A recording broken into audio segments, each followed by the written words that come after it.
Assalamualaikum warahmatullahi wabarakatuh. Hamdan syukran lillah amma ba'du. Sahabat manusia plural yang saya hormati dan saya banggakan. Denny Siregar.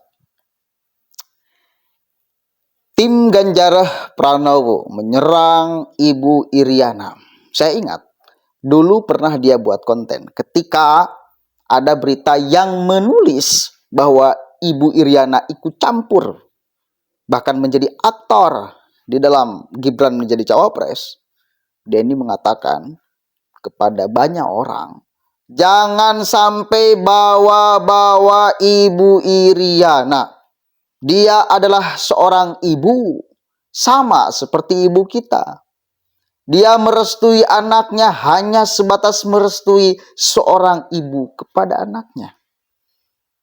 Kalaupun merestui itu hanya sebatas restu ibu kepada anaknya, sesuatu yang wajar sekali. Jangan diserang, jangan diseret-seret.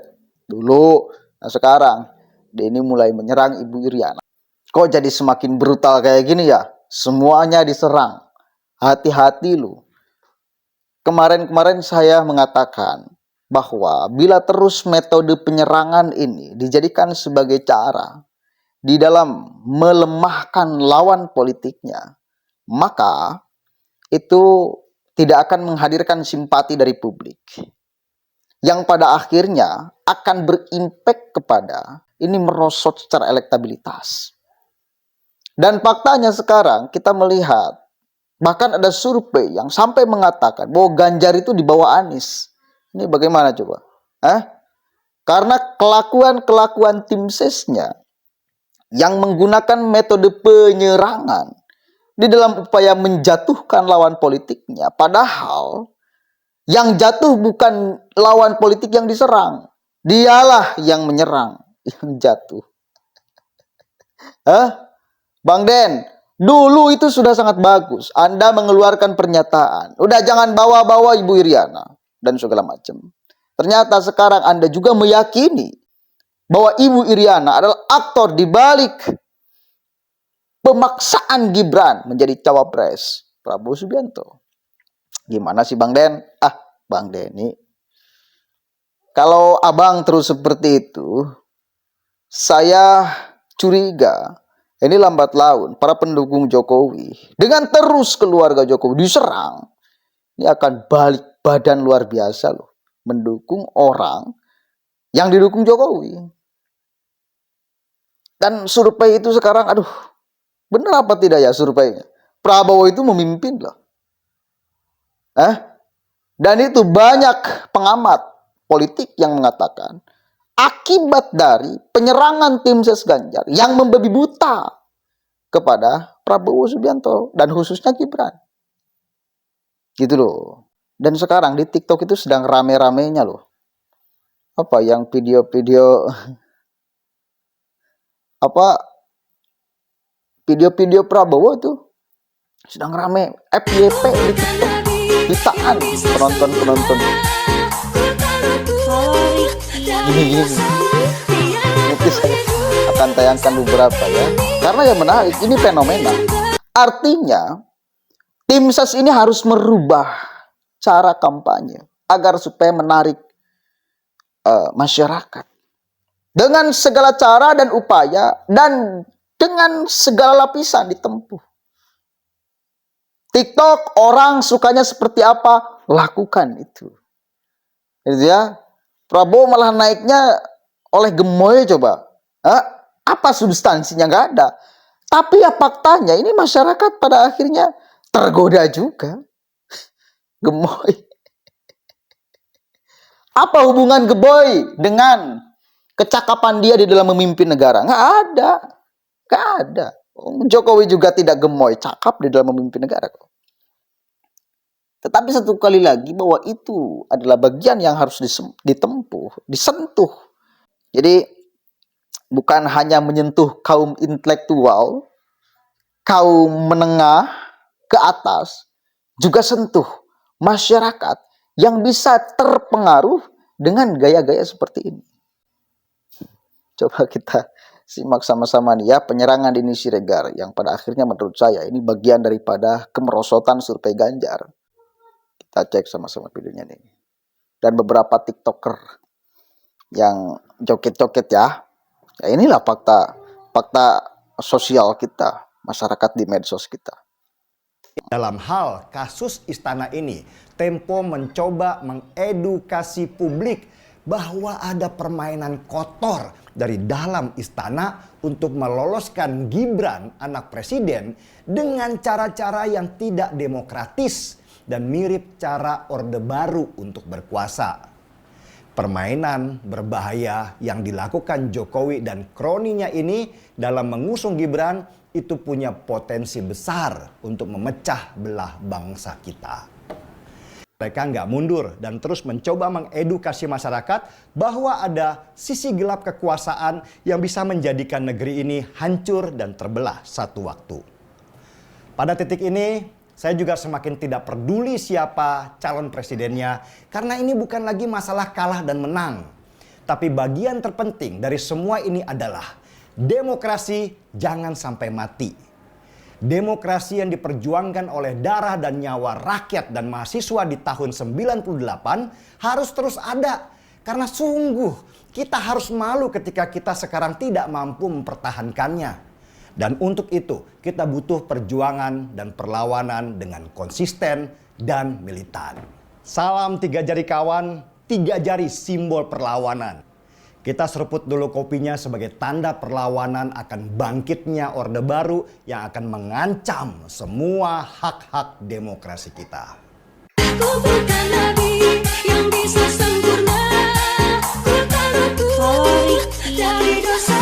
Biarlah ku hidup seperti ini. Hati cinta harus begini. Ku bukan nabi yang bisa sempurna. Ku tahu dari dosa. Biarlah ku hidup seperti ini. Hati cinta harus begini. Ku bukan nabi yang bisa sempurna.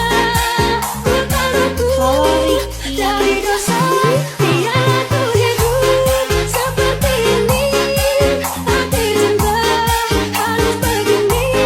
Ku bukan nabi yang bisa sempurna. Ku tahu dari dosa. Biarlah ku hidup seperti ini. Hati cinta. Ku bukan nabi yang bisa sempurna. Ku tahu dari dosa. Biarlah ku hidup seperti ini. Hati cinta harus begini. Nabi yang bisa sempurna. Ku tahu dari dosa. Biarlah ku hidup seperti ini. Oke, hentikanlah Pak Den, hentikanlah penyerangan-penyerangan kayak gitu. Jujur hati kecil saya itu mendukung Ganjar dan Profesor Mahfud MD. Tapi melihat para pendukung Ganjar yang terus menyerang habis-habisan kayak gini, khususnya kepada Gibran sekarang nyasar kepada Ibu Iriana, iba hati loh, saya pribadi loh ya. Entah ini kenapa sih seperti ini. Menurut saya biarkanlah. Kalau kemudian kita sepakat bahwa proses Gibran di dalam pencawapresan Prabowo Subianto mendobrak banyak aturan, ya, menghancurkan demokrasi dan lain sebagainya, maka kita harus satukan kekuatan sambil tidak menyerang dan mengejek, ya, untuk memilih berbondong-bondong Ganjar Pranowo dan Profesor Mahfud MD. Itu yang saya harapkan. Dah, silent aja. Biarkan aja mereka melakukan apapun. Toh masyarakat menilai kok. Jangan balas ketidakadilan dengan penyerangan.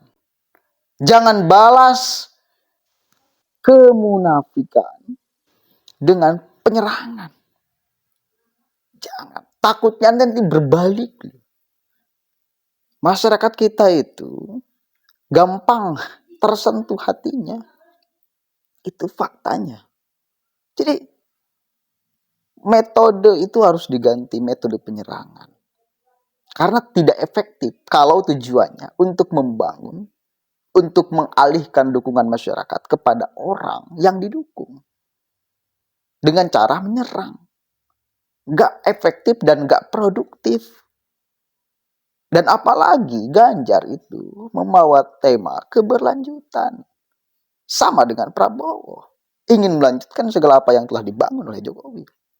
Lalu kemudian narasinya sekarang penyerangan kepada pemerintah. Maka ini sudah nggak matching.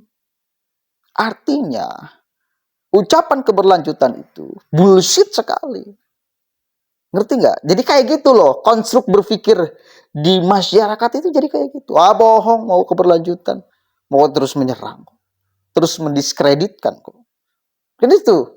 Ya, kecuali kalau mau diganti bukan keberlanjutan tapi perubahan, sama seperti Bang Anies Rashid Baswedan.